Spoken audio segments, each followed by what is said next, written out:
ऐसी मजेदार कहानियों को देखने के लिए जादुई कहानियाँ और हम चैनल को लाइक एंड सब्सक्राइब करें। सालों पहले पीतल नगर में किशन नाम का एक किसान रहता था। वह गांव के एक जिमींदार के खेत पर काम करके किसी तरह अपना घर चला रहा था। पहले किशन के भी खेत थे, लेकिन उसके पिता के बीमार होने के कारण उसे अपने सारे खेत बेचने पड़े।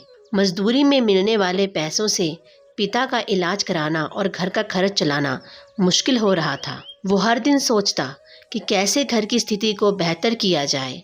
आज भी इसी सोच के साथ किशन सुबह सुबह जमींदार के खेत पर काम करने के लिए निकला। खुदाई करते समय उसकी कुदाल किसी धातु के साथ टकराई और तेज आवाज हुई। अरे, ये कैसी आवाज है? कहीं सोने से भरा खजाना तो नहीं? उसने तुरंत उस हिस्से को खोदा तो वहां से एक बड़ा सा पतीला निकला। पतीला देखकर किशन दुखी हो गया। धत, ये तो एक पुराना पतीला है। मुझ जैसे गरीब की किस्मत में कहाँ हीरे जवाहरात। किशन के मन में हुआ कि ये जेवरात होते तो मेरे घर की हालत सुधर जाती। फिर किशन ने सोचा कि चलो अब खाना ही खा लेता हूँ। किशन ने खाना खाने के लिए अपने हाथ की कुदाल उस पतीले में फेंक दी और हाथ मुंह धोकर खाना खाने लगा। खाना खत्म करने के बाद किशन अपनी कुदाल उठाने के लिए उस पतीले के पास पहुंचा। वहां पहुंचते ही किशन हैरान हो गया। उस पतीले के अंदर एक नहीं बल्कि बहुत सारी कुदाल थीं। उसे कुछ समझ नहीं आया। अरे, ये कैसे हो सकता है? एक कुदाल से इतने कुदाल कैसे बन गई? तभी उसने अपने पास रखी एक टोकरी को भी उस पतीले में फेंक दिया। वो एक टोकरी भी पतीले के अंदर जाते ही बहुत सारी हो गई। ये सब देखकर किशन खुश हो गया और उस जादुई पतीले को अपने साथ घर लेकर चला गया। वो हर दिन उस बर्तन में अपने कुछ औजार डालता और जब वो ज़्यादा हो जाते तब उन्हें बाजार जाकर बेच आता। ऐसा करते करते किशन के घर की हालत सुधरने लगी। उसने इस तरह से बहुत पैसा कमाया और अपने पिता का इलाज भी करवा लिया। एक दिन किशन ने कुछ गहने खरीदे और उन्हें भी पतीले में डाल दिया। वो गहने भी बहुत सारे बन गए। इस तरह धीरे धीरे किशन अमीर होने लगा और वह एक दिन जमींदार के पास गया और बोला, मालिक, वो कल से अब मैं काम पे नहीं आऊँगा। मैंने कुछ नया काम शुरू किया है। आपका बहुत बहुत धन्यवाद। किशन को अमीर होता देख जमींदार मोहन को किशन पर शक हुआ। अरे, ये किशन, इसकी कोई लॉटरी तो नहीं निकली है क्या? ये इतनी जल्दी अमीर कैसे हो गया? लगता है दाल में कुछ तो काला है। वो सीधे किशन के घर पहुंचा। वहां जाकर उसे जादुई पतीले के बारे में पता चला।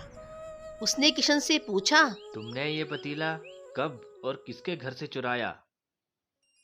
डरी हुई आवाज में किशन बोला, अरे साहब, ये पतीला मुझे वो खेत में खुदाई के समय मिला था। मैंने किसी के घर में कोई चोरी नहीं की है। खेत में खुदाई की बात सुनते ही जमींदार ने कहा, ये पतीला जब मेरे खेत से मिला तो ये मेरा हुआ। किशन ने जादुई पतीला ना लेकर जाने की बहुत मन्नतें की, लेकिन जमींदार मोहन ने उसकी एक नहीं सुनी।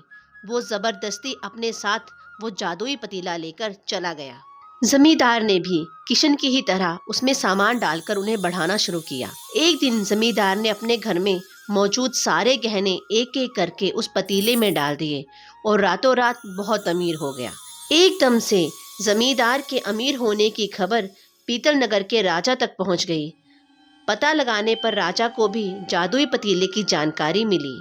फिर क्या था, राजा ने तुरंत अपने लोगों को भेजकर जमींदार के यहाँ से वो पतीला राजमहल में मंगवा लिया। राजमहल में उस जादुई पतीले के पहुँचते ही राजा ने अपने पास मौजूद सामान को उसमें डालना शुरू कर दिया। सामान को बढ़ता देखकर राजा दंग रह गया।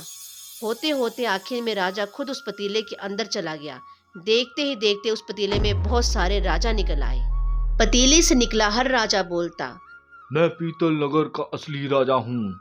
तुम्हें तो इस जादुई पतीले ने बनाया है। ऐसा होते होते सारे राजा आपस में लड़ने लगे और लड़कर मर गए। लड़ाई के दौरान वो जादुई पतीला भी टूट गया। जादुई पतीले के कारण राजमहल में हुई इस भयानक लड़ाई के बारे में नगर में सबको पता चल गया। इस बात की जानकारी मिलते ही मजदूर किशन और जमींदार मोहन ने सोचा, अच्छा हुआ कि हमने उस जादुई पतीले का इस्तेमाल सही से किया। उस राजा ने अपनी मूर्खता के कारण अपनी जान ही खो दी। जादुई पतीले की कहानी से दो सीख मिलती हैं।